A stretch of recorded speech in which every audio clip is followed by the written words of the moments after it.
இந்த உலகத்துல இருக்கிறதுலே ரொம்ப ரொம்ப மோசமான, ரொம்ப ரொம்ப மட்டமான ஒரு ராஜா இருக்கக்கூடிய நாடு, ஒரு அதிபர் இருக்கக்கூடிய நாடு எதுன்னு சொல்லி கேட்டோம்னா, நம்மளுடைய வடகொரியா தான். அதுல எந்த விதமான ஐயப்பாடும், எந்த விதமான மாற்று கருத்து, எந்த விதமான மறுப்பு கொள்கையும் யாருக்குமே கிடையாது அப்படிங்கிறது தான் நிதர்சனமான உண்மை. அந்த அளவுக்கு அவர் என்ன பண்றாருன்னு சொல்லி கேட்டோம்னா, இந்த உலகத்துல இருக்கக்கூடிய எந்த நாட்டு அதிபருமே பண்ண முடியாத ரொம்ப ரொம்ப மோசமான, ரொம்ப ரொம்ப கோமாளித்தனமான செயல்கள் அனைத்துமே அவர் தான் செய்றாரு. இதுல எந்த விதமான மாற்று கருத்தும் யாருக்கும் கிடையாது. அப்படி என்ன செய்றாருன்னு சொல்லி கேட்டீங்கன்னா, கிங் ஜாங் உன் அப்படின்னு சொல்லக்கூடிய அவர் மட்டும் தான் வந்து பார்த்தீங்கன்னா, அந்த நாட்டுல வந்து ரொம்ப அதிகாரமிக்க ஒரு நபரா இருக்கிறாரு. அவருக்கு எதிரா வந்து பார்த்தீங்கன்னா, யாருமே எதுவுமே பண்ண முடியாது. அவரு மக்கள் யார் யாரு எப்படி எப்படி வாழணுங்கிறதுல மொதற்கொண்டு அனைத்தையுமே டிசைட் பண்ணக்கூடிய ஒரே ஒரு நபர் ஆல் இன் ஆல் யாருன்னு சொல்லி கேட்டோம்னா, நம்மளுடைய கிங் ஜாங் உன் மட்டும் தான். அவர் என்ன செய்றாருன்னு சொல்லி தெரிஞ்சுக்கலாம். வாங்க வீடியோக்குள்ள போலாம். நான் உங்க சபரி உங்களை அன்புடன் வரவேற்கிறேன். வாங்க வீடியோக்குள்ள போலாம். ஓகேவா? இந்த வடகொரிய நாட்டிலுடைய தற்போதைய அதிபர் தான் வந்து பார்த்தீங்கன்னா, கிம் ஜாங் உன். இவர் வந்து பார்த்தீங்கன்னா, ரொம்பவே ஒரு கிரேசியான ஒரு பர்சன். ரொம்பவே ஒரு கோமாளித்தனமான ஒரு பர்சன். ரொம்பவே கோவக்கார ஒரு பர்சன். ரொம்பவே ஒரு சர்வாதிகாரியான ஒரு பர்சன். அவர் என்னென்ன பண்ணுவாருன்னு சொல்லி கேட்டீங்கன்னா, கிம் ஜாங் உன் டிவி தான் வந்து பார்த்தீங்கன்னா, நீங்க பார்த்தாகணும். நீங்க டெலிவிஷன்னு சொல்லி பார்த்தீங்கன்னா, மொத்தமே 3 சேனல் தான் இருக்கும். அதுல வந்து பார்த்தீங்கன்னா, கிம் ஜாங் உன் நடிச்ச படம் தான் ஓடும். கிம் ஜாங் உன் பத்திய செய்தி தான் ஓடும்.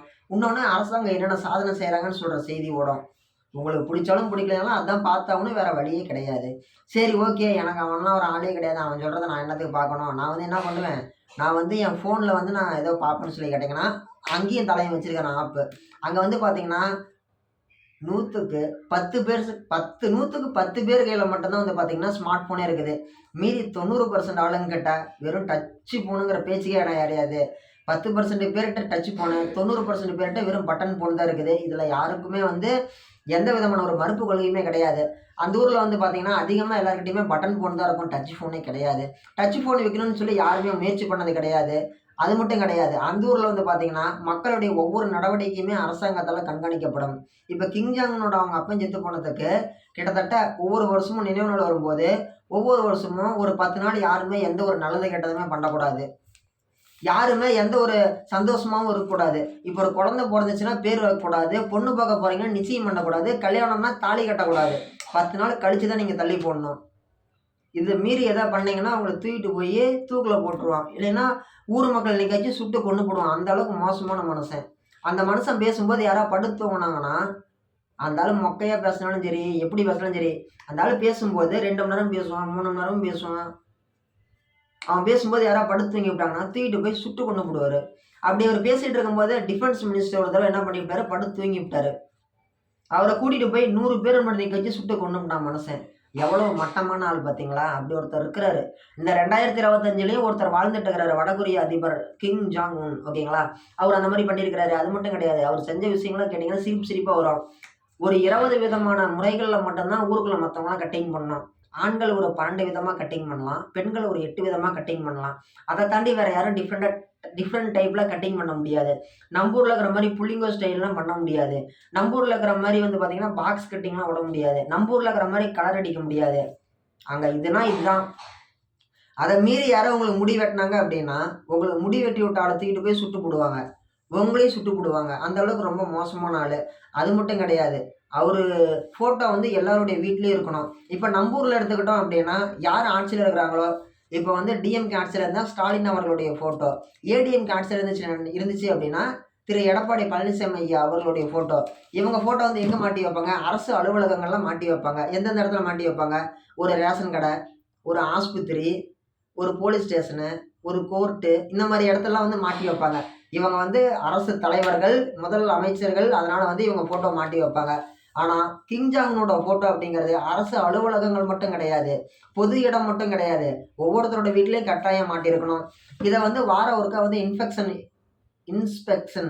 இன்ஃபெக்ஷன் நோய் தொற்று இன்ஸ்பெக்ஷன் அதாவது கள ஆய்வு அப்படிங்கிறது வந்து பார்ப்பாங்களாம். இவங்க ஃபோட்டோ நிஜமாலுமே மாட்டியிருக்காங்களா? ஃபோட்டோ நல்லா தொடச்சு வைக்கிறாங்களான்னு சொல்லி செக் பண்ணுவாங்களாம். அத யாராவது சரி பண்ணாம இருந்தாங்கன்னா, அவங்கள தூக்கிட்டு போய் ஜெயில்ல போட்டுருவாங்களாம். இந்த மாரி ரொம்பவே மோசமான ஒரு கோமாளி தான் அந்த ராஜா அப்படின்னு சொல்லி நீங்க தெரிஞ்சுக்கோங்க. அங்க வந்து பார்த்தீங்கன்னா, மன்னர் ஆட்சி கிடையாது. மக்கள் ஆட்சி தான் நடக்குது.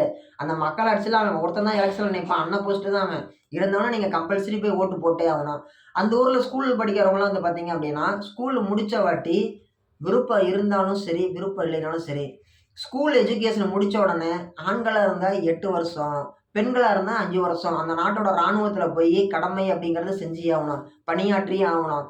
உனக்கு என்ன படிப்பு வந்தாலும் சரி, படிப்பு வரலைனாலும் சரி, நீ பாஸ் ஆனாலும் சரி, ஃபெயில் ஆனாலும் சரி, ஸ்கூல் முடிச்சீன்னா போய் ராணுவத்தில பெண்களா இருந்தா 5 வருஷம், ஆண்களா இருந்தா 8 வருஷம் கண்டிப்பா வேலை செஞ்சே ஆகணும். அப்பதான் உனக்கு தேசப்பற்று வரும்னு சொல்லி கூட்டிட்டு போயிருவாங்க. யாரும் எக்ஸ்கியூஸ்லாம் சொல்லி தப்பிக்கலாம் முடியாது. இந்த மாரி ஒரு விஷயம் இருக்குது. எங்க? நார்த் கொரியால. அது மட்டும் கிடையாது. அந்த ஊர்ல இருக்கிறவங்கலாம் வந்து பார்த்தீங்கன்னா, இப்ப நம்ம ஏதோ ஒரு கேம் இறக்கணும்னா என்ன பண்ணுவோம்? ஒரு Play Storeல இறக்குவோம். அல்லது ஒரு Chromeல இறக்குவோம். இல்ல வேற ஏதோ ஒரு வெப்சைட்ல போய் இறக்குவோம். ஆனா அந்த நாட்ல வந்து பார்த்தீங்கன்னா, வெப்சைட் அப்படிங்கிறதே யாருக்குமே தெரியாது. இப்போ ஒரு கேம் இறக்கணும்னா கூட, இப்ப நம்ம ஊர்ல வந்து இருக்கிற மாரி ஒரு மார்க்கெட் மாரி ஒரு கடை மாரி இருக்கும்.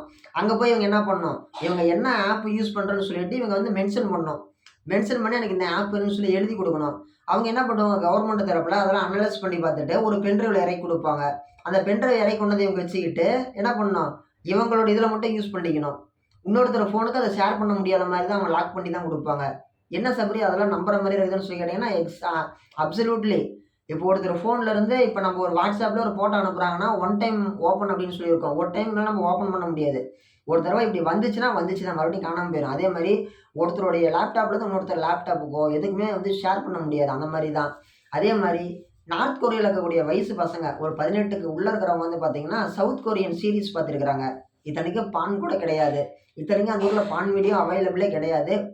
பேன்னு. ஏன்னா நெட் இருந்தா தானே அத பார்க்க முடியும். நெட்டே கிடையாது. நெட் இல்லாதனால எங்கருந்து அவங்க பான் பார்க்க போறாங்க? பானே கிடையாது. சரி ஓகே. வேற யார் மூலியமா ஸ்ப்ரெட் ஆனுச்சு அப்டின்னா, அதுக்கும் வழியே கிடையாது. பான் அப்படிங்கிற ஒரு விஷயமே அவங்களுக்கு என்னன்னே தெரியாது. நார்த் கொரியால இருக்கிறவங்களுக்கு. அது மட்டும் கிடையாது. அவைங்க கே சீரிஸ்ன்னு சொல்லக்கூடிய இவங்களுக்கு வடகொரியாவுக்கும், தென் கொரியாவுக்கும் ஆவவே ஆவாது. அதாவது நார்த் கொரியனுக்கும், சவுத் கொரியனுக்கும் ஏற்கனவே வாய்க்கால் வரப்பு பிரச்சனை இருக்குது. இப்ப கிம் ஜாங் உன் நாட்ல இருக்கக்கூடிய ஸ்டூடண்ட் என்ன பண்றான்? இவங்க ஊர்ல இருக்கக்கூடிய வெப் சீரிஸ் பார்க்குறான்.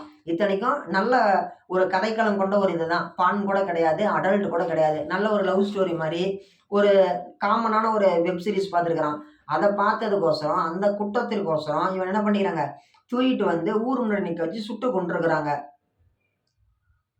சுட்டு கொன்றுக்கிறாங்க. இப்ப முன்ன சொன்னேன் இல்லையா? அந்த ஆளோட ஃபோட்டோ எல்லாருடைய வூட்ல இருக்கணுன்ட்டு.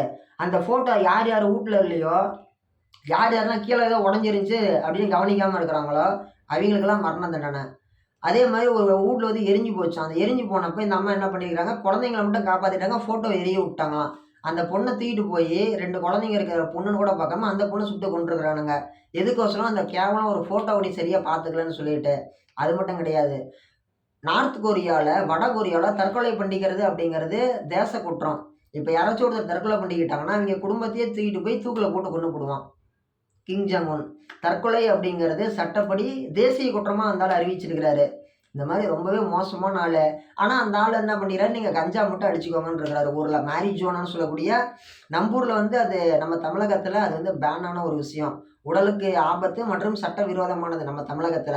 இந்தியாவுல ஒரு சில பகுதிகள்ல காசி இந்த மாரி இடத்துல வந்து பார்த்தீங்கன்னா, சாமியாருங்கலாம் வந்து அவைலபிள். அவிங்கலாம் சாப்பிடுறாங்க, பிடிக்கிறாங்க. வட மாநிலங்கள்ல ஒரு சில இடங்கள்ல வந்து ஒரு சிலர் யூஸ் பண்றாங்க. அதே மாரி நார்த் கொரியால கஞ்சா அப்படிங்கிறது ஒரு சகஜமான ஒரு விஷயம் தான். அவங்க ஊருக்குள்ளாடி பொறுத்தவரைக்கும். அது மட்டும் கிடையாது. இங்கருந்து யாராச்சும் உள்ளாடி டூரிஸ்ட்டா போறாங்க அப்படின்னா, இவங்க போகும்போது, இவங்க ஃபோன்ல என்ன எடுத்துட்டு போறாங்கன்னா, டோட்டலா எல்லாம் செக் பண்ணி தான் அனுப்புவாங்க.